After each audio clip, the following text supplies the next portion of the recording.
Biye alamisa ye octobre kile fila sanba fila ani mugani duuru don Mali kɔnɔ ani Mali kɔ kan ni kuma in sera a caman de bɛ amunu bɛ sigi ka ɲɛmada jabarani sofɛ Sherifa TV do kunnafoni sɔrɔ sira jiriba min tora Mali kɔnɔ k'a bolo yanga diɲɛ fɛn bɛɛ lajɛlen fɛ walasa ka o bɔ kunnasiri ani kumpan na k'a fɔ jɛmukan sɔgɔmadono nin ye an sigitɔ ye o kan Lala Kuyate Samaira ko ni sulu ka bubabɔla fo cogo cogo o tɛ dɔ bɔ sɛ sɔngɔ na kosɛbɛ e ni sɔgɔma nse yɛrɛ sira kɔni baasi tɛ na e Kuyate nse ma i yɛrɛ dun alhamdulillah baasi tɛ Sanogo ma ayiwa Samaira y'a fɔ cogo min na an bɛ foli kɛrɛnkɛrɛn k'a lase lamɛnbaa jɛkulu ma Mali kɔnɔ Mali kɔ kan an bɛ waleɲumandɔn foli de kɛ k'a ta k'a ɲɛsin u ma o bɛ bɛn minnu bɛ sigi sanga n'a ka waati u ka jabaraniso mandi kɔrɔ Sherifa TV ka se k'an ka jɛmukan sanumanw kɔni ɲɛmada ni o dɔ de kɛnɛ ye nin ni an ko o ma sɔgɔma don o an b'a fɔ n k'u bisimila Lala Kuyate donga o ɲana kosɛbɛ foli an b'a ta ka ɲɛsin kanuba cɛman ni musoman ma o tɔgɔ ani o jamu na o la jɛmukan an jɛmukan in jukɔrɔma don dɔ ba o ye société nouveau soleil maaw de ye kɛrɛnkɛrɛnnama u ka produisera minnu bɛ yen ni olu bɛ dun olu do Lala Kuyate o la an bɛ taa technicien fan fɛ ko di an bɛ taa yen nɔ Samaira te premier y'a fɔ cogo min te Zara o lanbɛnlen don donc an bɛ te Zara premier min dɔɔni ka sɔrɔ ka segin ka don jɛmukan kɔnɔna o bɛɛ bɛ koyi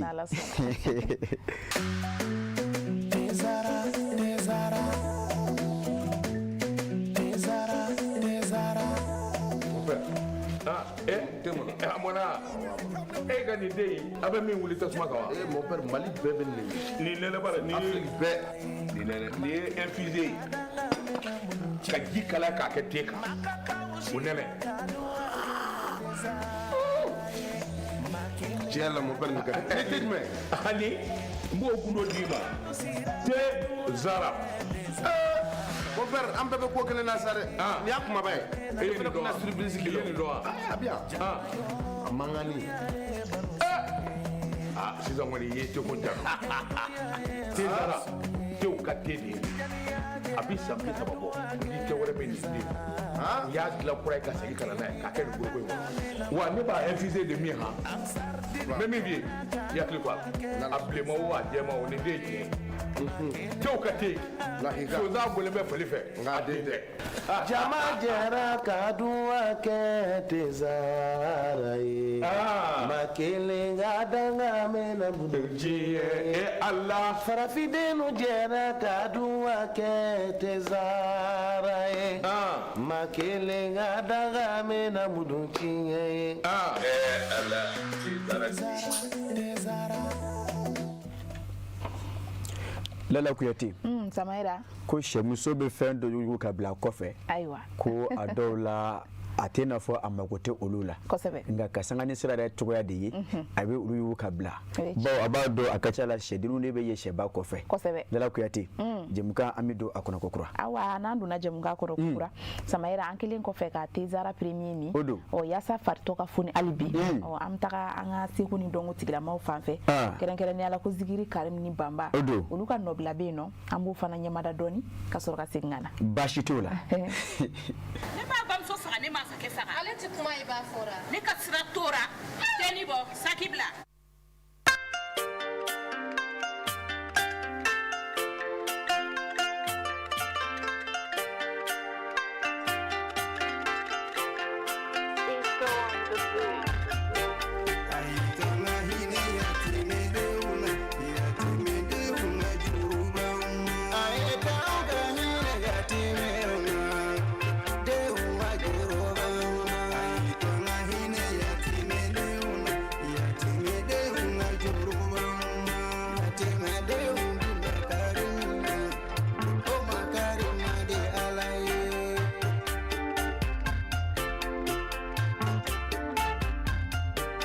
Amani dossier iwolo bakasa kito Amani dossier iwolo bakasa kito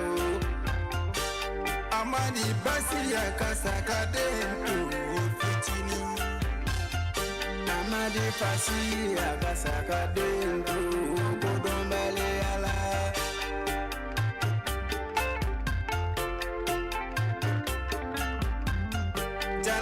Bagadunti masamina ya zuli jalali wale kirami ala kana ke ala kana kane ala ya ke abano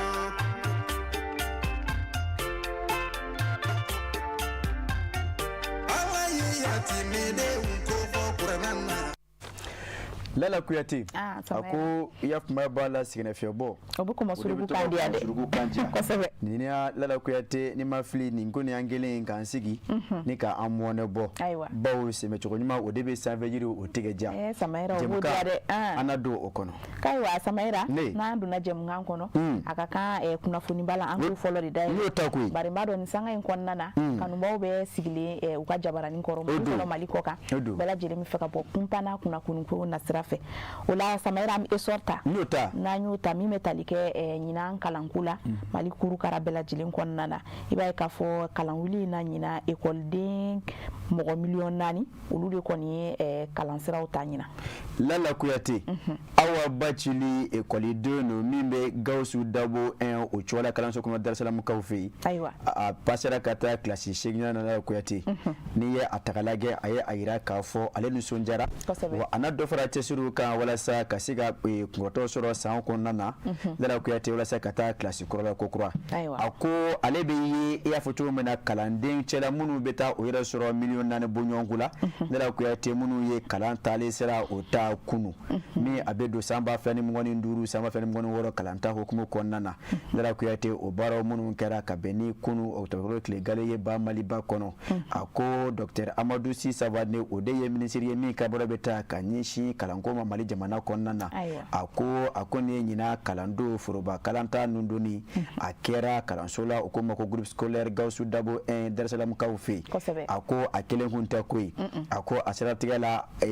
jamana ministeri do kume anofe Lala Kuyate wala sa kasigata iyaf mabala bara ngoni asiria ako ni ataka la Lala Kuyate kalande ngoni odoni kuru kono ufola kamali jonjon ko da kamali drapeau no ko fini vana kuru kono kayira kafo ngoni oyejana fimbole ye kurula ninga sura ka do klasu konnana Lala Kuyate baro ka sura ka dundo onongo ni fe bawo dugutigi de mbugwa oni sigite be wese atiga la bara dumomi odeye okole so modeli ako patrimoine culturel facteur de cohésion sociale et de l'unité nationale odeye Lala Kuyate anga se ko ni dongo ango do berela bawo abise ke sababu kanani beni sabati ya ani nyonche madama ka jamana ka ake jamana kelingi ako Lala Kuyate ekole karamo madame Jagite Madina Sako a okume alega classe de kono ale koni ye la kreta ne ka 30 yaf mabala tabluka ninga sura ka bara ngoni kanundo bara nse mfe anye folike kalando nyokoi ada sera fenjo Lala Kuyate ka yira ka fo ni ko anga se ko na anga dongo ako manivia teta oko ako andame be odela ako ebe jien fenfe fo adama denera nakadi Lala Kuyate ni ye ojien adola ima fensoro ako usira tigala metru fagase yaf mabala kalando ka fa jamana ministru kan ulu kera sira ye bara na de ako bela jene ye o kan so sebe ko yira ako ni atalage école so nyere classe nande be akono kalande kemeworo ani sababu nyongo metri binane anuko ulu de be bara lai ako Lala Kuyate ni atakalage kasangani o kan so nyere ko sebe ministru munu ko mala ka to ka bara ngoni siria a o chama ko ni ulu ye yaf mabala ka yira kafo ko ulu na o sego be kalando nyokoi ako ministri mimbe taganya shi kurankoma ote abogar janewa ale kone ayira onongo ni fe kafo ni mami ngoni kera classe kono tona o magale yi école so na Lala Kuyate ale na deme bata kanyishi omo ako okuma fole minke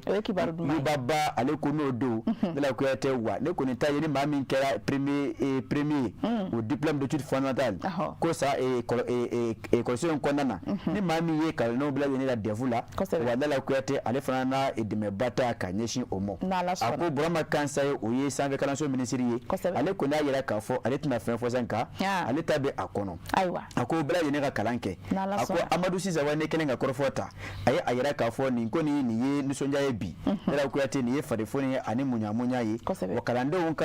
kalanke bawo sinye sigi ore glome ulula bawo demzinte ko nyuma odebe makora badega no Lala Kuyate sidi igira ko wage ale ka fasiru ni min salo ka bo nyama de e sor kono ka bene ka bi boli la kuyate bunya benina aywa Samaira ne ami do ke kalandu nyinyi nan kalanta ala ka asigi hele la ka wili hele amina ya rabbi aywa ubina kimeni mununge san kono ala ka jabi nyumandu bela jeli ma la e fana kan afo do ko do fendo ke bu fenke koy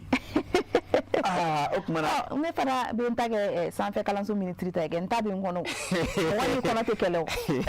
ana do ke do kalanga ja bashite Samaira ba esor bla ami independenta na nyota amta kiri ko binankun kan keren ni ala mi fanga nyini tonyi Bamako sigira woro nan kon nana uluka kiri ko binankun amina ode nyefo jamae sisa lala kuyati ako fanga nyini ton mali jamana kon nana ako otira no ko odafri ako odoni biche mi metalike o fanga nyini ton barakela ula lala kuyati okunyo otata kada bogo jeneka ako lala kuyati kasanga ni kuno arabado otoklo kile galeyi ako kritika so mimbe Bamako sigida woro nana ako okume yukoi ako ale koni aye la selike aye nazarakan de fode ako ni atakalage ako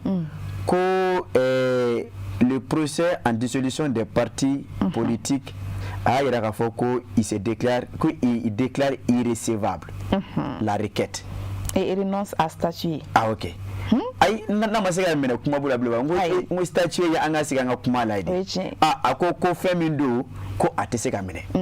lala kuyati ako septembre club mo ani nani temene ako ni ata kala gemi metalike fanyini ton olu chilila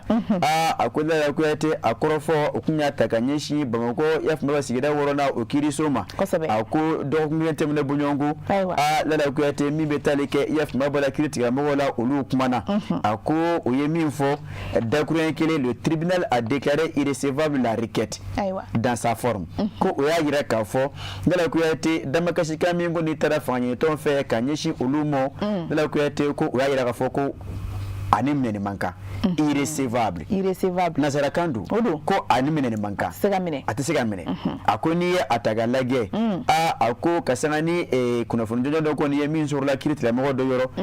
ako adola abisika ke anakuma ni utememe aka ko l'introduction tardive de la requête walma adola ou défaut de qualité du plaignant walma mami na me yaf mabala damakasika indu abena fo utigla mo manga keko utigla mo te ubara kebaye akoni atakalage le contentieux de l'état avait souligné ko beni septembre clé mo anan temeneye ako contentieux de l'état ko yagira ka fo fangine to ko ni munu ntira ali mamanya ka fo ki be damakasike kanyeshi kritika mo ma ko atika na ke fangine to makorodoyi les anciens présidents et militants des partis politiques dissous n'ont pas qualité de saisir le tribunal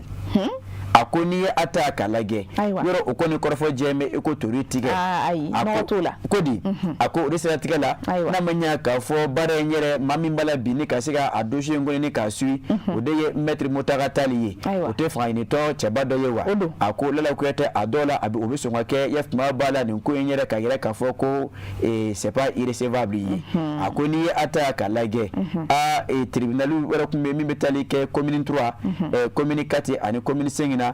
olu yere koni yaf mabala olu kuma son ka odado koina akoni atagalage la kuyati kuno koni ekibare bora ka bi communiste jora ka gira ka fo ko la requête est irrécevable o ba yera ka fo mina chokotala ne ya me ko angasi ka kuma abina radi ko olu tena utiga do akoro akola la kuyati Musa Sayo Kamara haleka fasiru ne mi salo ka bo kana bla kono ka sangane ukabi boli Samaira c'est basi na indépendant bla ami indicateur du renouveau daele na nyu daele amta kai marabulu konnana ni wati na mingo ni metalike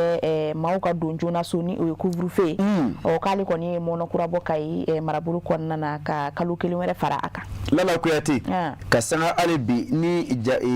jatikawele mao uluka ila malama ye kai marabulu konnana ako medini kan free ya kachaya ako manevi ni somanyana minna be ibi sozuru ako usati la kai marabulu uluma nyamao wala sa kasiga kai kadeo ko ni ani tangani ko kisi o ye a yira k'a fɔ kɔnka don so kɔnɔ min o bɛ tali kɛ couvre-feu la n'a ka di ye a fɔ don joona so sufɛlaw fɛ a ko Lala Kuyate olu kɔni ye a mɔnɔbɔ a ko min bɛ tali kɛ Kayi Baba gouverneur la o ye général de brigade Musa Sumare ye ka sanga ni bataki dɔ ye a ye a yira k'a fɔ couvre-feu a ka mɔnɔbɔ k'a daminɛ octobre kalo ya fuma bala o tile gale ka taa bila a tile 30 la Lala Kuyate 0h ka taa bila 5h du matin la bɛɛ lajɛlen ka don i ka so Lala Kuyate n'a bɔra o la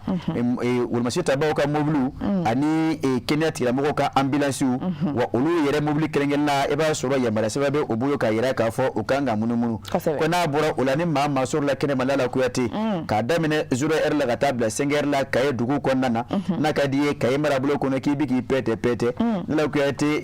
kanjɔma sɔrɔ e da a ko e tɛ o ni fila ni cɛ tigɛ a ko a ma da o ma koyi a labanna k'a ɲini Kayikadenw fɛ u ka Wulimasiri tabaw ya fuma b'a la u k'o dɛmɛ baara in na Lala Kuyate baara in kɛ kun ye o de ye ka se ka jamana kɔnɔdenw ni o bolokɔnɔfɛnw lakana nka Lala Kuyate a ye min fana kɛ o de ye ka Kayikadenw fo kosɛbɛ ka sanga ni u ka hakilila ɲuman ani nin baara ninnu faamuyali ye ka yira k'a fɔ a kɛ kun ye olu de ye a ko Yakuba Dumbiya ale ka fasi dɔ la min salo ka bɔ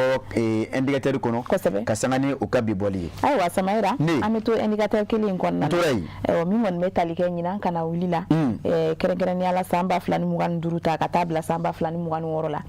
min bɛ tali kɛ an balima chrétien catholique olu ka école karamɔgɔw ko kunun k'olu kɔni ma ye classe kɔnɔna na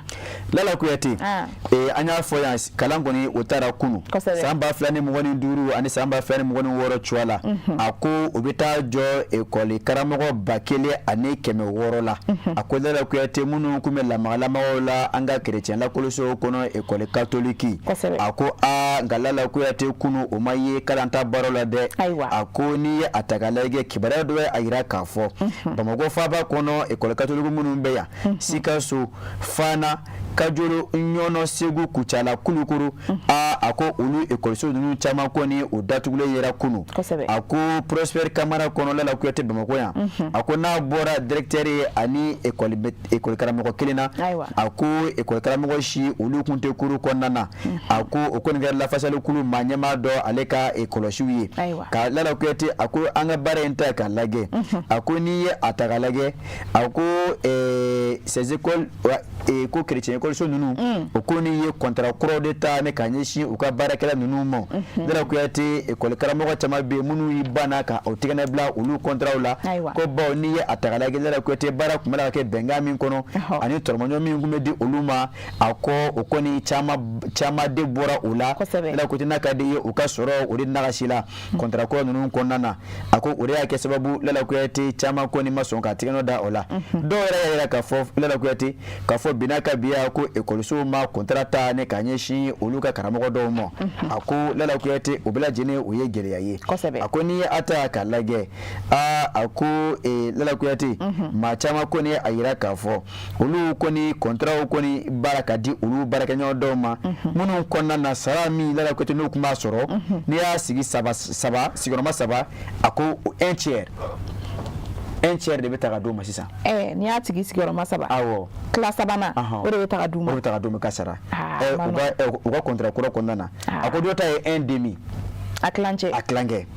a ko Lala Kuyate a ko n'i ye a ta k'a lajɛ a ko nin siratigɛ kɔnɔna ka sanga ni mɔgɔ ninnu kɔni bilalen ka bɔ kalansow kɔnɔna na o kɔni o ye yafuma b'a la kiiri tigilamɔgɔw ka olu baara taara ka da olu ɲɛkɔrɔ septembre tile 29 san 2025 a ko Lala Kuyate walasa jotigi ka jo ka jalakitigi k'o jalaki a ko Bala Sumayila Tarawele ale ka fasiri dɔ min salo ka bɔ indicateur kɔnɔ Lala Kuyate e bonya bɛ nin na ayiwa Samayira an bɛ dugawu kɛ halisa Ala ka ɲɔgɔn faamu sabati n'a ye indicateur bila Samayira Nouvelle Horizon an b'ale ta ɲɛdan kura n'o ta kun n'a ye Nouvelle Horizon ta Samayira an bɛ taa Segu marabolo kɔnɔna na i b'a ye k'a fɔ yasa hali bi ka Banbanci tigilamɔgɔw kɔni kɛlɛ ka bɔ an ka jamana kɔnɔ an ka finitigiw ye wulikajɔ dɔw sabati kɛrɛnkɛrɛnnenya la marakala yanfanw fɛ min kɛra sababu ye ka Banbanci tigilama caman kɔni bɔnɛ u ni na fo ka taa se u ka jagaminɛla 2 k'olu fana bɔnɛ u ni na Ɲɔnɔ mara la Lala Kuyate Ngulu Babugu o ye dugu ye min bɛ Yafuma Bala marakala o dafɛ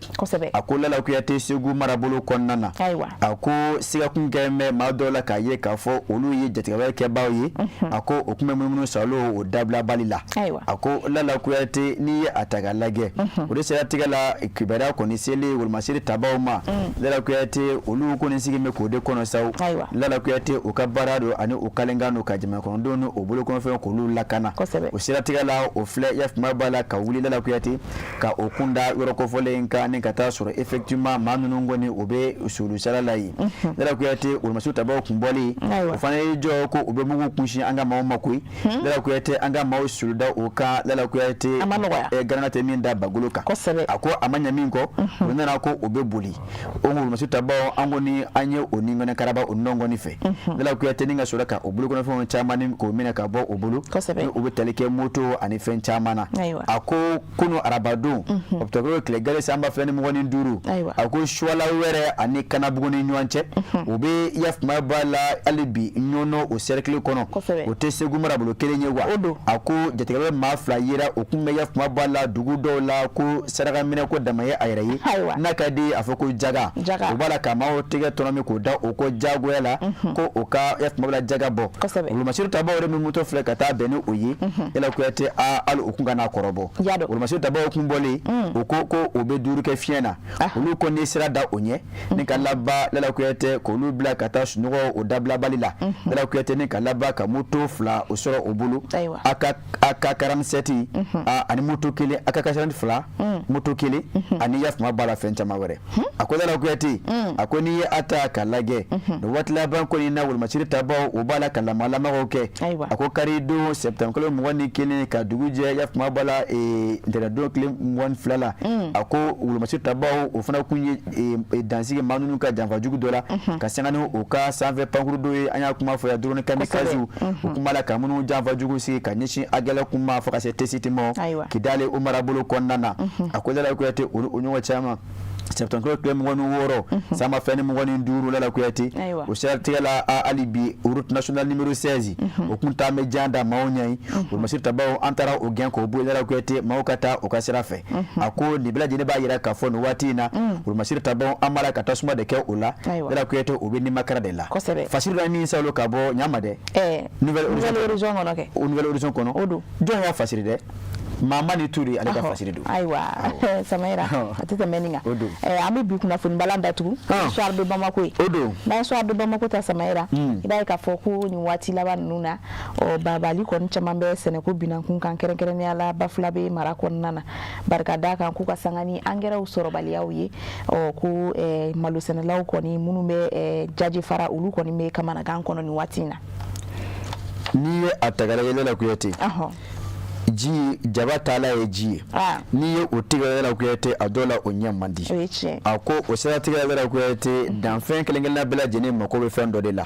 a ko malo o mako bɛ nɔgɔ la dɛ a ko jajɛ fara u ye dugu ye min na ni maloforo o sɛnɛni o sɛbɛkɔrɔ ɲɔɲanen don a ko nka bi a sɛnɛkɛlaw o kamana gannen don o ma fɛn ganama dun a ko ka sababu kɛ mun kelen ye a ko nin waati in na bɛɛ lajɛlen kɔni nisɔndiya mɛn k'a fɔ ko ɲɔw kɔni o tigɛ kumaw sera ko nka nin waati laban na min bɛ tali kɛ engrais labanw na n'u kan ka don foro kɔnɔ Lala Kuyate a ko olu t'a la ka sɔrɔ dɛ a ko a kilo 50 fɔlɔ olu tun bɛ a san 2000 ani 800 o tɛ 14000 ye wa ka sanga ni jamana ɲɛmaa olu ka subvention ye a ko nka bi ni a ta lajɛ o bɔrɔ ni o bɛ sanga ni bɔrɔ in kofɔ a ko bi o bɛ tɛrɛmɛ 6000 ani 6000 ni 400 ni la bi a ko Kayi ani Mayinakaw fɛ yen a ko n'i ye a ta lajɛ o dun kɛlen bɛ sababu ka gɛlɛya lase sɛnɛkɛlaw ma koyi a ko baw malo a bulu caman de b'a la ka bilen ka sɔrɔ o bilen kuma ma se a ko n'o dun kɛra Lala Kuyate o ye kamanagan ye a ko o siratigɛ la olu kɔni bɛ wuli dasi ka ɲɛsin jamana ɲɛmaaw ma janko sɛnɛko ɲɛmaaw u ka se ka fɛɛrɛ kɛ olu fɛ ka ɲɛsin Yafuma Bala nɔgɔ a bɛ se ka sɔrɔ cogo min na ka se ka maloforo n'a ka d'a ye ka se ka sɛnɛ kuncɛ o baaraw sabati olu fɛ ko ɲɔgɔn tɛ Lala Kuyate nin waati n'a yɛrɛ la k'a fɔ olu ye nin bɛɛ kɛ sɛnɛ baara la k'a fɔ olu ka sɛnɛ ka kɛ falaki ye o bolo a ko Lala Kuyate Kuyate o ye a kelen Sanyikɔrɔ wɔsi ye a ko o siratigɛ la wele ko ni datɔ dɔ jamana ɲɛmaaw ye kɛrɛnkɛrɛnnenya ya kuma b'a la sɛnɛko minisiri Lala Kuyate ni a kulo bɛ olu kan na Lala Kuyate Bafula bɛ n'a ka di Mayina n'a ka di Kaye marabolo kɔnɔna na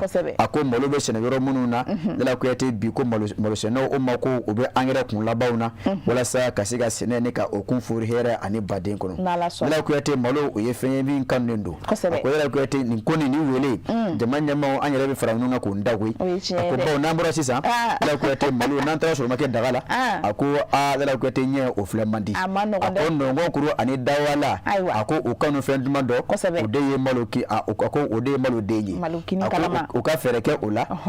fala kɔnɔ Musa Jan o ka fɛrɛ kɛ jama na se ka o ɲuman sɔrɔ Lala Kuyate fasiri dɔ ye min sɔrɔ ka bɔ nin kɔnɔ Isufu Konate ale ka fasiri don ayiwa Sabayira an b'i fo k'i barikada ka sanga ni fasuru walawala cogo ɲuman dalen don a la kanubagaw minnu mana kɛ Jabaranin kɔrɔ ni sanga in kɔnɔna na caman ye faamuya sɔrɔ bi kunnafoni ko anw na ayiwa o b'a to an bɛ taa sɛgɛn nafiɲɛbɔ dɔɔni na min ye Tozara DG min ye an b'o furu ale mɔlen don ka sɔrɔ ka musoya tɛ mɔnɛ ye ka wele bila o ma kosɛbɛ ka bɔ Itali jamana kɔnɔna na n'Ala sɔnna baasi tɛ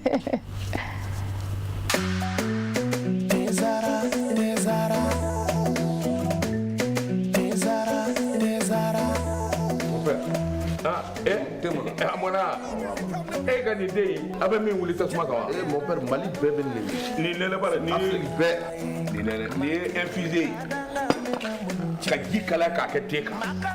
o nɛnɛ tiɲɛ la mon père nin ka di ne tɛ jumɛn ani n b'o kundo d'i ma Tozara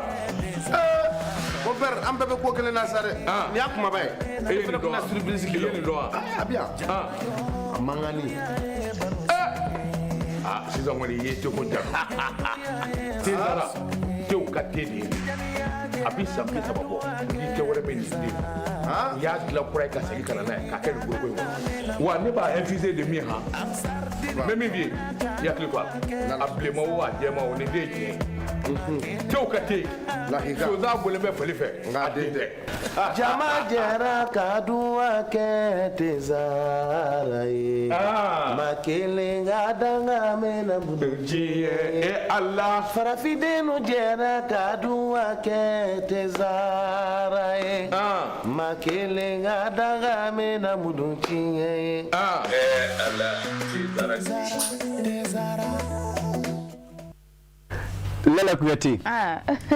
ko n tɛgɛ bila n k'i sɔn bamananw ko o tɛ sɔn la hɛrɛ ye a ko madame Mariko a ye kɛnɛ lasɔrɔ a ko a fɔ Safi Jan ye a ko k'a ni sɔgɔma ayiwa madame Mariko ye Safiyatu Sidibe Samayira ko ka foli las'i ma k'i Mariko ye Sidibe kɔri baasi tɛ yen denbaya ka kɛnɛ ayiwa ni alamisa kɔni sera n b'a dɔn k'a fɔ musolakaw caman Bamakɔ yan fo ka taa se Bamakɔ dafɛ duguw ma Samayira o caman bɛ boli ka na Jabaranin kɔrɔ k'a fɔ ko bi kɔni musoya tɛ mɔnɛ ye an bɛna o ɲɛmada ni o ye Safiyatu Sidibe ale ka rubrique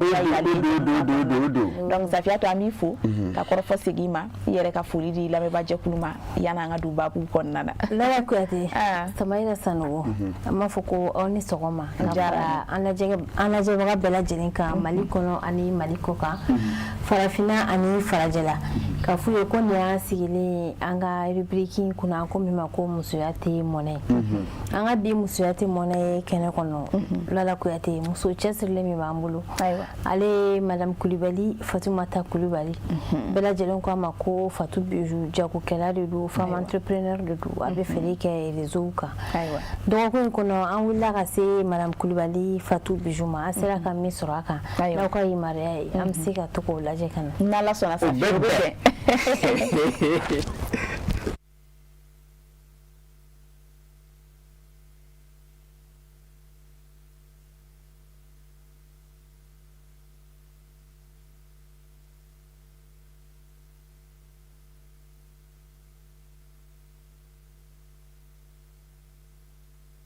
taga lajɛ n bɛ deli k'o de fɔ Safiyatu yɛrɛ bɛ fo kosɛbɛ bon ale yɛrɛ ye ma mɔnɛ toko in na koyi a kɔni a b'a se la nka a ka jan ka bongo bɛɛ la a b'a se ko n'a dama yɛrɛ la yɛrɛ nin waati in na kɔni Safi mais ne b'a fɛ ka taa dɔ ta Itali ka na de quoi a ka di n ye koyi wa fo cogo mina ko jani ka di mo ko ma ko kuruba ne wala e bra man meli alla ma ke muso tay al ni tra reportage gansa wala me se ga ta mission mangando la Italie kana yaro o te ke bashi muso chesri le chama be Italie achama mbadi bi ne etara se bina bli ne na tara ali chesri le umbe abulu wala ta yin sheki lo te e ka bimso chesri le abin baradike abe cosmotologue de do abe tulu anga falafi tulu be safne no abolu gla ko lo fere mo kai muso mo fi mama fari fi mama ni unyi nga fana ate produit fere aiwa ate tulu mo mo je safne mo je atolu abena fo min kai ne da fara kuluma ke anilala ai la tu mo kala tigari kada isafi kala tigari kada ai wachena atu bijuka nga fula mo gomme na ayre ka farafina fenda kelema situlu ba fe e ko dnisa safna fima ba fe mo bo Maroc obe et puis atrani ke akabarai kan yoro chamana kwa ka do famite kollase mo dina kollase mo ma atara Thailand atara formation do ke Côte d'Ivoire abta Maroc na unanyo wala chama bashite sisa ula komi anamadi barodu ndege bana kan sodoni ngani ala sona mama nyesoro na sana nyesoro dola kosabe ante ta Burkina Faso ayo anta Burkina Faso ni technicien wa yamari na masaka ta Italy ko bada amta Burkina utamla ta Burkina kosabe la sani yaf mabala musoyate monai ani unuga karenyo na la sora kodi no kera adola ubeso wa bara into nyambo na la sona do ulamta technicien fanfe ena soro Burkina ulini ukoni kai kosabe kodi aiwa ukai no bashi tanga ta Burkina ka soro ga sekana ni san saba mi ya sabu anga président leader le camarade Ibrahim Traoré fangata donc san saba ni na an sera orra ma chama fora ay ma chama me kataka bilan fanfɛ sécurité ko fanfɛ dun ka fa fanfɛ ale ni jeune ka bara fanfɛ ale muso ka bara fanfɛ ma chama fora donc message fana dira pour que Burkina Faso ka don da kelen fɛ ka bɔ da kelen fɛ olora an ka jamana bɛ se ka yɛrɛ sɔrɔ olora fana an ka jamana bɛna ka yɛlɛma yɔrɔya ta donc an bɛ message di Burkina Faso bɛɛ ma pour que Burkina Faso a ka den bɛɛ welela pour que bɛɛ ka se ka a jɔyɔrɔ fa pour que Burkina se ka taa ɲɛfɛ diɲɛ bɛɛ labɔ ɲɛbɔ ni Burkina fɛ bi déjà an bi san saba ni kɔnɔ baara min kɛra nin baara nin ka bon an bɛɛ ɲɛ bi baara nin ka ɲatagara et puis an ɲɛ bi baara nin na développement min bɛ yen ale ni ko caman min donna Burkina Faso développement min bɛ sɛnɛkɛlaw fan fɛ ale ni faso mɛbɔ yɛrɛ ka côté ra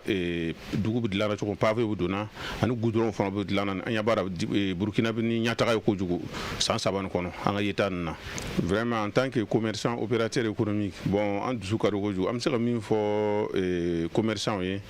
bon commerçant kana to kɔfɛ fɛn dɛmɛ na a kɛra ko militaire bɛ kɔngɔ kɔnɔ cogo min na u b'an défendre nin an min fana bɛ lɔgɔra yan an fana b'an seko kɛ an fana bɛ se k'o accompagner cogo min na baara nin na k'o encourager o fana kana décourager an bɛ se ka yɔrɔ min kɛ nin an fana kan k'an jija ka accompagnement babaw kɛ o fana ka se ka content Burkina Faso ka se ka libérer a talon dɔ ko tile saba tɛ se ka kɛ mais a bɛ kalo 30 ani 6 de la ten donc bonya bɛ segin Ala ma k'a ka masaya d'a ma k'a yira la ko foyi tɛ bari ale la se ye ale ta ye donc an b'an ka nisɔndiya kalifa Ala ma bi ani ka kalifa jamanadenw ma o min lara Ibrahim Traoré la a n'a ka sɔrɔdasiw dɔw bɛ kɔngɔ kɔnɔ dɔw bɛ dugu kɔnɔ donc an b'o fɔ ko waliɲuman dɔn an b'a fɔ k'an ko vraiment an nisɔn ka di n'o ye bi an lajɛnna ka san 5 di Ibrahim ma san 3 kɛra an y'a ye a tora 2 mais n'Ala sɔnna an bɛ dɔ fara kan kama sɔrɔ a ka baara ye an sago ye an b'u dugudenw kelen kelen bɛɛ wele an b'a fɛ ka se ka yira mɔgɔw la ko bi bi in na Ibrahim ko tɛ tugu dɛ Burkina ko don. Dala kuyate a ko Ibrahim ko tɛ Burkina ko don ne min da o kan Burkina ko tɛ AES ko de don Lala Kuyate nin kan ka kɛ y'a faamu son excellence le capitaine Ibrahima Traoré bawo nin ye Burkina kaw de bɔli ye k'a yira k'a fɔ a ye san 3 sɔrɔ fanga kunna san 3 in kɔnɔ Lala Kuyate olu ye nɔ min ye a la a ye olu nisɔndiya k'olu fari foni olu sigatigɛ la o bɔra nin na k'u ka nisɔndiya ani bonyamasegin k'a d'a ma n bɛ deli k'o de f'u ye yan ko n'i nana Mande i b'a sɔrɔ bonya de bɛ anw fɛ yan nka n'i bɛ bɔ a dɔw la n'i ye kun ja ka sanfɛla filɛ i b'a sɔrɔ ko bonyamasegin fana bɛ yen o sigatigɛ la an bɛ son excellence le capitaine Ibrahima Traoré ka le général d'armée Assimi Goïta ani général d'armée Abdramani Tchani an b'u fo ko hakilila kunu Abdramani Tchani yɛrɛ tun bɛ Burkina Faso a bɔra Mali la a taara Burkina o la Lala Kuyate baara in bɛ laɲini ye kelen de ye AES jamana minnu ye AES jamana kɔnɔdenw ye anw k'an kama waga diɲɛ bɛɛ lajɛlen sanfɛ jamana tɔw sanfɛ Ayisa Mayira o bɛ kɛ o n'Ala sɔnna parce que an ka jamanakuntigi ninnu faso kanu b'u la an minnu yɛrɛ ye jamana kɔnɔdenw ye n'anw ye cɛsiri dɔɔni fara a kan dɔrɔn k'u accompagner b'a dɔn laɲini bɛ sabati n'Ala sɔnna o la n'an bɔra Burkina an bɛ se ka na Mali kɔnɔ o ka kan nin waati in na an n'an ka docteur Maison o de ye docteur Koudié Tata Touré ye nin waati in na an bɛ kari ɲɔgɔn na a ko Lala Kuyate dɔgɔkun tɛmɛnen kɔnɔ o ye baara dɔw bolo da Lala Kuyate min jɔra ka bon kosɛbɛ an balakaw kan Lala Kuyate kelen ma min bɛ tali kɛ u b'a fɔ ko CPN consultation prénatalité ni muso lajɔra a kan ka lajɛli minnu kɛ yanni jiginni cɛ Samira nin fɛn nafa ka bon dɛ parce que surtout togoda kɔnɔnaw la i b'a ye k'a fɔ an ka togodala musow caman filɛ n'u lajɔra fo ka taa se jiginni ma u caman tɛ taa dɔgɔtɔrɔso la ka taa lajɛliw kɛ a ka kan ni nin tɛmɛna mɔgɔw b'a nafa dɔn min bɛ sɔrɔ a la kuma ka kosɛbɛ an bɛ taa an ka technicien fan fɛ o k'an jɛ ka an ni diɲɛ maa kɛ o seereya ye min bɔra o kɔnɔna na muso minnu n'u jiginna kɔfɛ caman bɛ basi bɔn gɛlɛn de bɛ n'u la o basi bɔn gɛlɛn ni o bɛ k'u sata ye donc i komi diɲɛnatigɛ fan bɛɛ fɛ fan 4 bɛɛ fɛ normalement hémorragie du postpartum de bɛ muso tanya jiginni kɔfɛ ale de première cause de décès ye donc an bɛɛ faralen bɛ ɲɔgɔn kan yan bi an bɛ se ka baara minnu kɛ an bɛ se ka fara ɲɔgɔnna minnu kɛ an bɛ se ka disposition minnu ta pour que muso si kana tanya o bana o la tuguni Mali kɔnɔ donc bi nin na an bɛɛ bɛ yan bi o réunion de la an ka laɲini fɔlɔ ye musow ka peseli ye parce que peseli ka fisa kosɛbɛ muso ma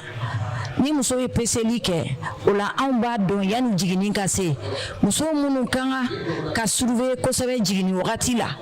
parce que muso dɔ bɛ yen sisan ni muso min ye kɔnɔɲɛ caman sɔrɔ wolonugu bɛ sɛgɛn donc a dɔw yɛrɛ bɛ na dɔrɔn u bɛ jigin jiginni ka nɔgɔn ni fɛn bɛɛ ye mais jiginni kɔfɛ kɔlɔlɔ baden de bɛ na donc anw ka baara fɔlɔ ye mun ye o ye prévention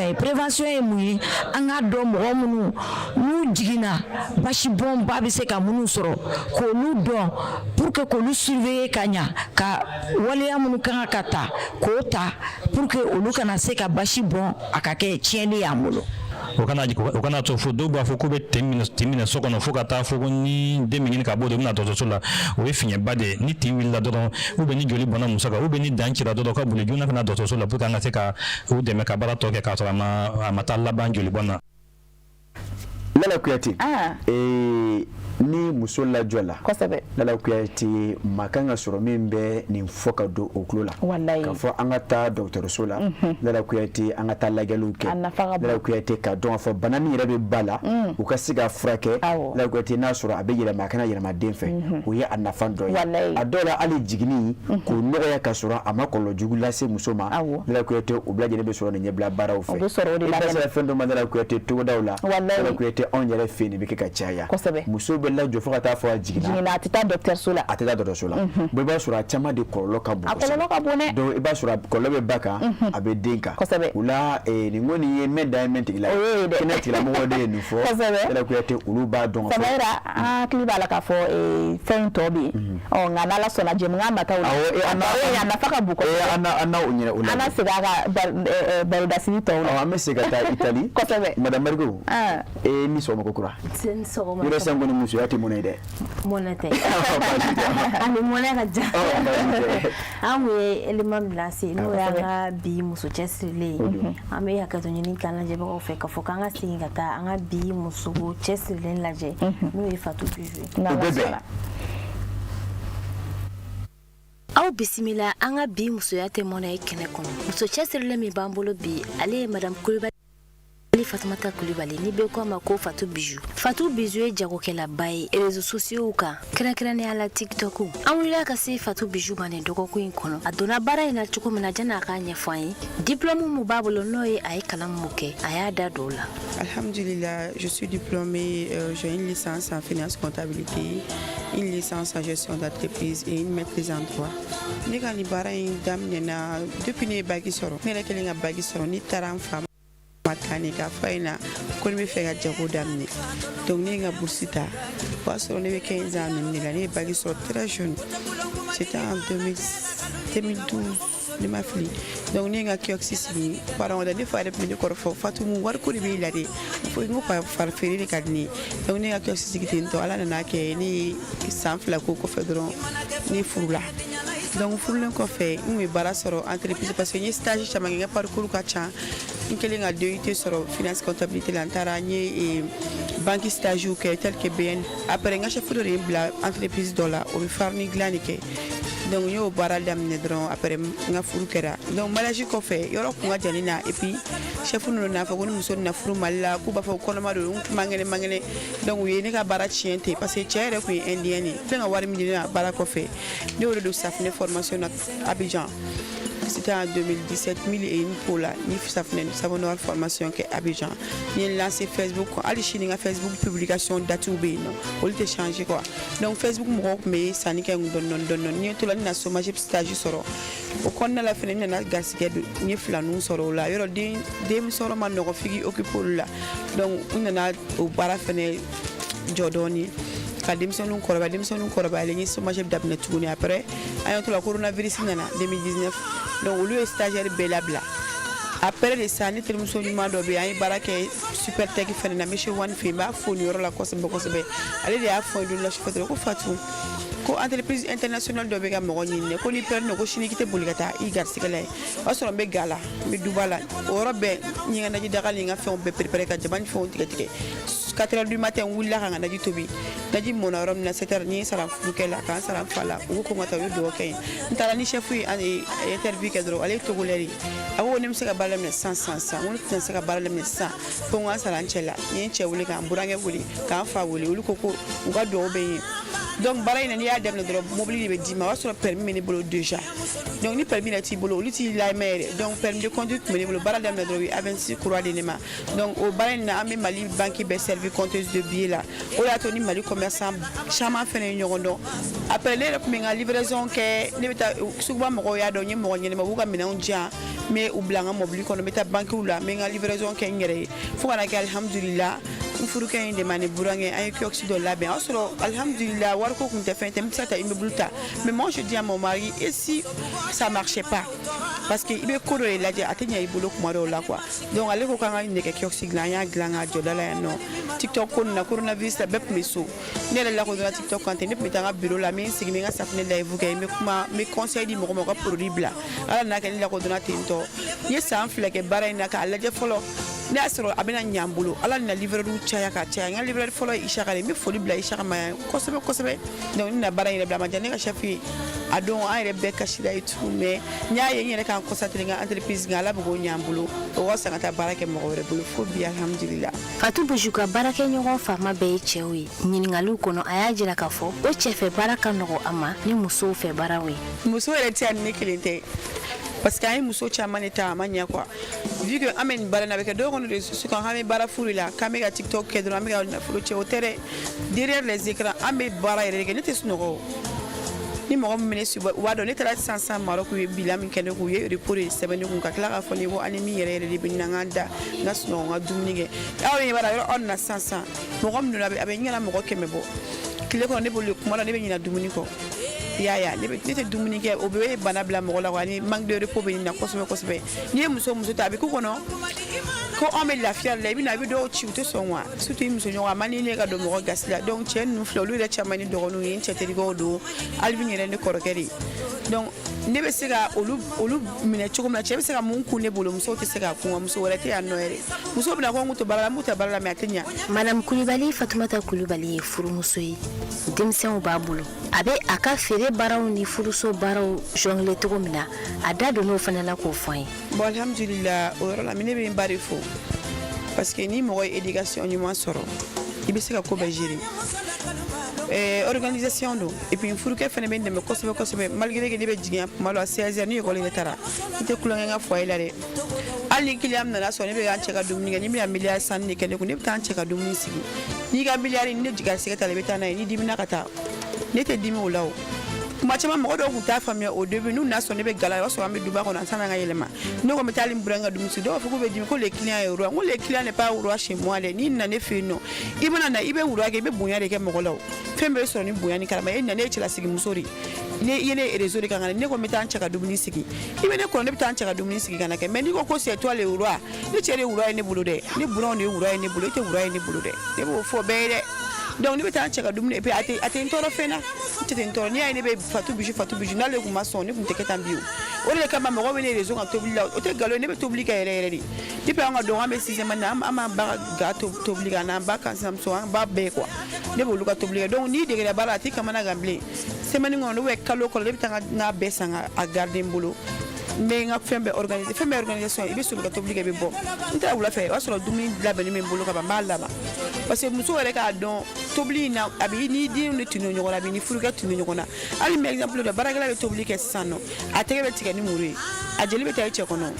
atege be sana ngologoti ni tamatila atime do iche kono o la ti muso te ma foko inche nga baragala furuka faranga i yere no do surtout bi muso ne re balante ne bolale ne be ni conseil ni me be ne conseil parce que amana ka to ne re be voyage kumaro la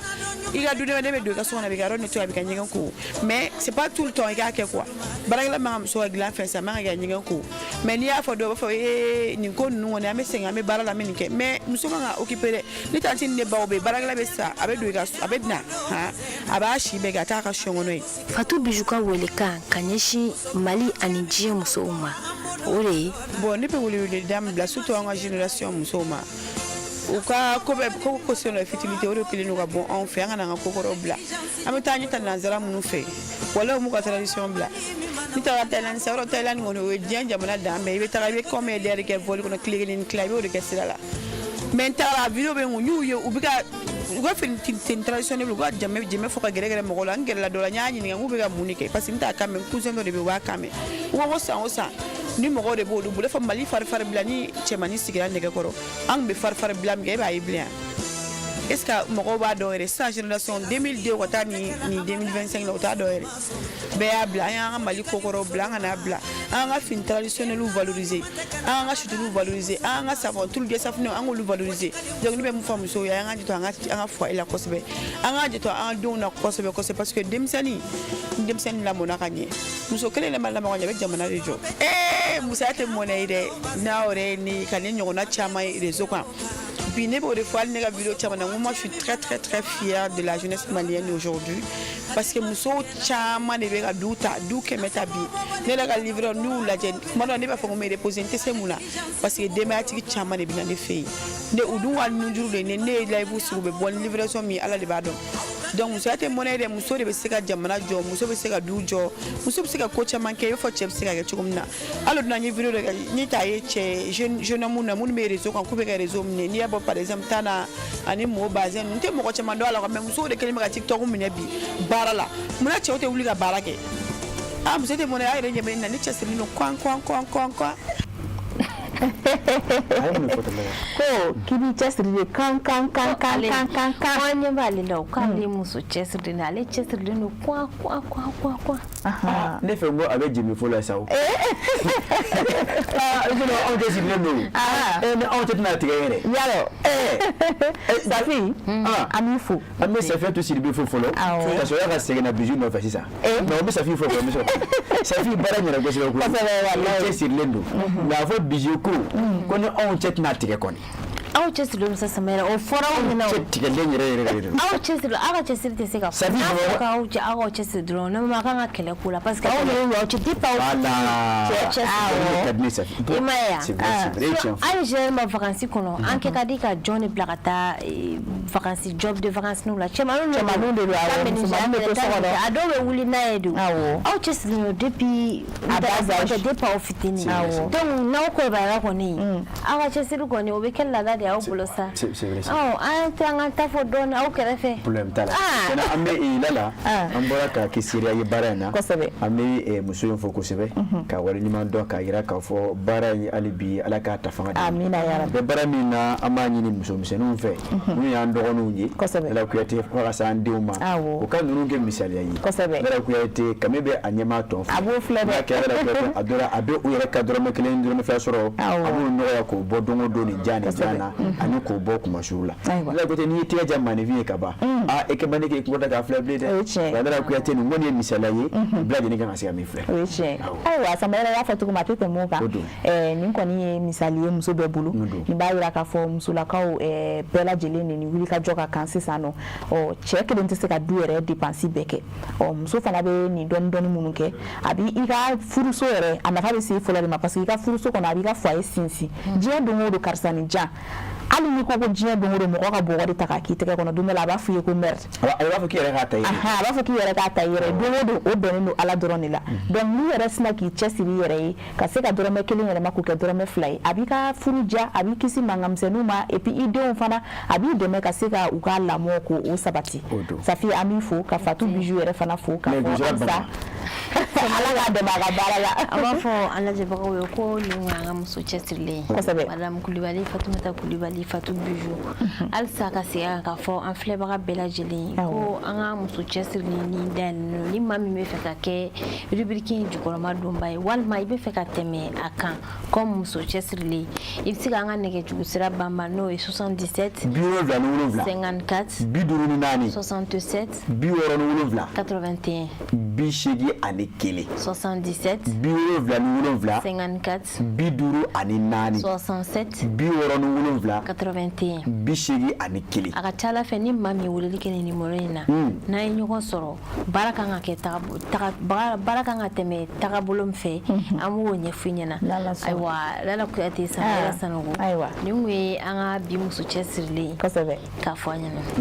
Safi an b'i fo Lala mɔgɔ tɛ min kalama n'o fɔ maaw ye ayiwa o d'an tulo kan o de ye Safi ye ne ka secrétaire de ye ni mago bɛ ne la ni ye numéro in wele i bɛ ne lasɔrɔ i bɛ yɛrɛ sɔrɔ ayiwa a banna lamɛnbaajɛkulu y'o faamu awɔ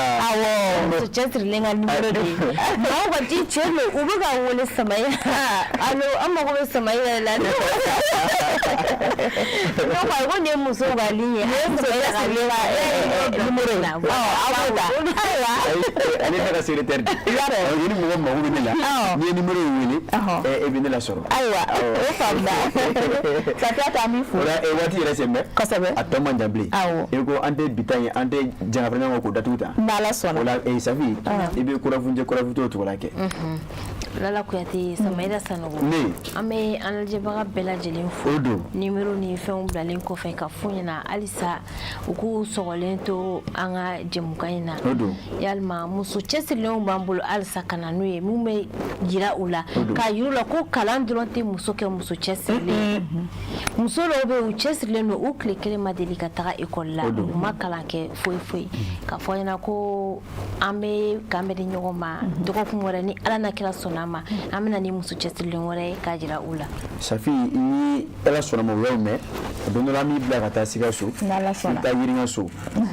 muso caman de bɛ yen minnu bɛ hectares sɛnɛ o yɛrɛ ye